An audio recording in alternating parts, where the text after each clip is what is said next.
नमस्कार, मैं हूं समीप राजगुरु और यशपाल जी के साथ सुबह सुबह हम पहुंच चुके हैं अपने वादे के मुताबिक सारे एक्शन और विश्लेषण के लिए और चैंपियंस ट्रॉफी की भी बात करेंगे।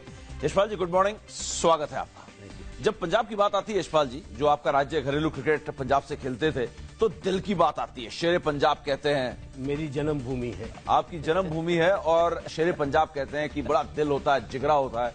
लेकिन जो 12 गेंदों की धकधक थी वो वाकई में दिल कितना किसका बड़ा है वही टेस्ट कर रही थी, और उसमें कौन पास होगा? शेरे पंजाब ही पास होंगे। तो चलिए देखते हैं कैसे ये 12 गेंदों की जो धकधक थी किंग्स 11 पंजाब ने जीती और अपने आप को प्ले ऑफ की रेस में बनाए रखा। आखिरी ओवर में धक-धक, 6 गेंदों में 20 रनों की जरूरत, कोलकाता को 14 रन की चोट। आखिरी की 12 गेंदों में जीत के लिए 29 रनों की जरूरत थी। 4 गेंदों पर कोई रन नहीं मिले, जबकि 6 गेंदों पर सिर्फ एक रन मिले। 1 गेंद पर 2 रन और 1 गेंद पर छक्का लगा। नतीजा 12 गेंदों में सिर्फ 14 रन बने। पहले विकेट के लिए 39 रनों की साझेदारी हुई।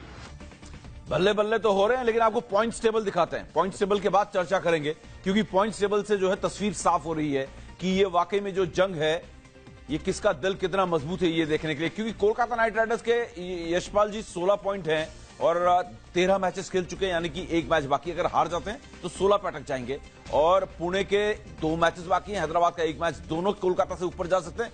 ये है यहां पर पेच। पंजाब 12 मैचेस, 2 मैचेस बाकी हैं, दोनों जीत जाते हैं।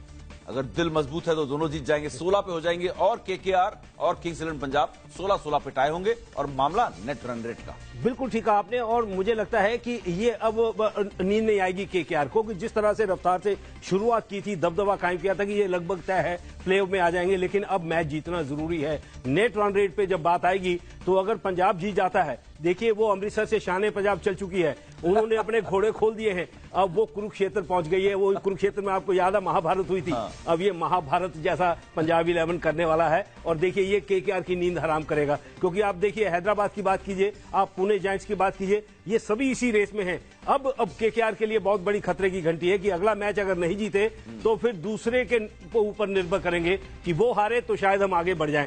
तो अब केकेआर को मैच जीतना बहुत जरूरी है। ये अपनी ही गलतियों से केकेआर हारा है किंग्स 11 के खिलाफ। अगर आप देखें लिन और ओपनिंग जोड़ीदारी फर्स्ट क्लास चल रही थी। अब किंग्स 11 पंजाब जो कि शान पंजाब उनकी चल पड़ी अमृतसर से, आउटर में ना रुक जाए। एक मैच हार गई तो सब कुछ बेड़ा गर्क हो जाएगा उनका। फिलहाल इस जीत में एक ऐसे खिलाड़ी की बड़ी अहम भूमिका थी जिसके बारे में हमने सुना ही नहीं है। एक तरह से हम कहें वो छुपा रुस्तम निकला इस मैच का, तो शायद गलत नहीं होगा। तो चलिए बात इस खिलाड़ी की अब करते हैं। लिन पंजाब के खिलाफ 188 के स्ट्राइक रेट से बल्लेबाजी कर रहे थे, जबकि राहुल के खिलाफ उनका स्ट्राइक रेट गिरकर 63 हो गया। नाम कैसे लिया जाता है, प्रोनाउंस किया जाता है, उच्चारण क्या है, उसको भी सीखना पड़ा। राहुल तेवतिया ठीक बोल रहा हूँ? जी बिल्कुल बिल्कुल। ऐसे छुपे रुस्तम में आईपीएल में ऐसे घरेलू खिलाड़ियों के लिए बड़ा जबरदस्त प्लेटफॉर्म है। राजगुरु कहाँ छुपा के रखा था मैक्सवेल ने, और देखिए आप उनकी कप्तानी की आलोचना हो रही थी। तिब्बत में छुपा कर रखा था, लेकिन तेवतिया नाम ठीक से पढ़ा देखा तब लगा कि नहीं तिब्बत का नहीं है, तो यही का है। वाकई में वाव कैच था, क्या लाजवाब कैच लिया यशपाल जी। इस पर हम बात नहीं करेंगे, बात हम कुछ इससे ज्यादा जरूरी और अहम मुद्दे पर करेंगे। आईपीएल से थोड़ी सी हम अपनी गाड़ी मोड़कर चैंपियंस ट्रॉफी की तरफ जा रहे हैं, क्योंकि चैंपियंस ट्रॉफी की तैयारी करने का वक्त आ चुका है और वक्त शुरू हो चुका है, और विराट को इसका ध्यान देना होगा। देखते हैं इस रिपोर्ट में कैसे। टीम इंडिया के लिए खतरे की घंटी।